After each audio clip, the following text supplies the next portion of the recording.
नमस्कार साथियों, हम लोग आज भूसड़ से संबंधित महत्वपूर्ण प्रश्नों के बारे में चर्चा करेंगे। पहला प्रश्न है, भूसड़ रीत काल के वीर रस के सर्वश्रेष्ठ कवि हैं, विवेचना कीजिए। और इसी का अथवा मतलब ये तीनों प्रश्न आप एक साथ लिख सकते हैं एक ही प्रकार से। भूसड़ के काव्य में वीर रस की प्रधानता है, विवेचना कीजिए। और भूसड़ वीर रस प्रधान कविता के शिखर हैं, विवेचना कीजिए। तो आइए इसका उत्तर देख लेते हैं। भूसड़ रीत काव्य के रीत मुक्त काव्य धारा के कवि हैं। रीतकालीन कविता का प्रधान स्वर श्रृंगार का है, किंतु भूषण का स्वर वीरता का है, इसलिए ये रीतकाल के विशिष्ट कवि हैं। इनके काव्य में वीर रस की प्रधानता अधिक देखने को मिलती है, इसलिए इन्हें वीर रस के प्रतिनिधि कवि के रूप में भी माना जाता है। भूषण जी ने कई रचनाएं लिखी, जिनमें से शिवा बावनी, छत्रसाल दशक, शिवराज भूषण इनकी वीर रस प्रधान रचनाएं हैं। इन काव्यों में भूषण जी ने शिवाजी महाराज और छत्रसाल के शौर्य और पराक्रम का अत्यंत मार्मिक चित्रण प्रस्तुत किया है। भूषण का समस्त काव्य वीर रस से ओतप्रोत है। शिवराज भूषण नामक काव्य में भूषण जी ने आदि शक्ति दुर्गा जी की प्रार्थना की है, जो काली हैं तथा कई राक्षसों को मारने वाली देवी हैं। उन्हीं देवी से शिवाजी अपने विजय हेतु प्रार्थना कर रहे हैं। इसका वर्णन उन्होंने अपने काव्य में किया है।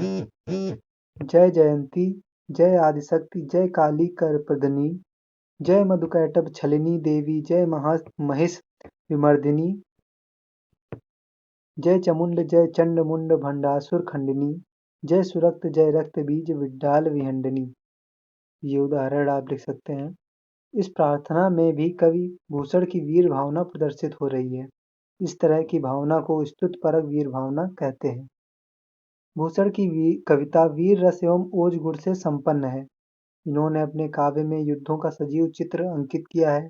इन्होंने अपनी कविता में एक जगह लिखा है कि युद्ध के लिए तैयार सेना के चलने से उठने वाली धूल के बवंडर में सूर्य एक छोटे तारे जैसा टिमटिमाता हुआ नजर आता है तथा पृथ्वी पर चारों ओर खलबली मच जाती है।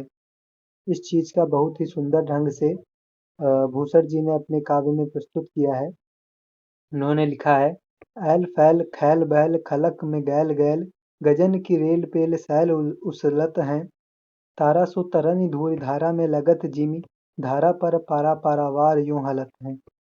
कवि भूषण रीत काल के प्रतिनिधि कवि माने जाते हैं। उनका संपूर्ण काव्य वीर रस के स्थायी भाव उत्साह से परिपूर्ण है। इन्होंने अपने काव्य में लिखा है कि जब शिवाजी युद्ध के लिए तैयार होकर चलते हैं तो संसार की क्या दशा होती है। इसका बहुत मार्मिक चित्रण उन्होंने अपने काव्य में किया है। उन्होंने लिखा है कि साज चतुरंग वीर रंग में तुरंग चढ़ी, सर जा शिवाजी जंग जीतन चलत हैं, भूषण भनद नाथ बिहद नगारन के नदी मन नद मद गबरन के रलत हैं। रीत काल में अनेक कवि रहे हैं जिन्होंने वीर रस पर कविताएं लिखी, किंतु जो काव्य का उत्कर्ष भूषण के काव्य में है वह अन्य किसी कवि में नहीं। इसलिए भूषण वीर रस के सर्वश्रेष्ठ कवि माने जाते हैं। तो ये आपका उत्तर कंप्लीट हो गया है। धन्यवाद।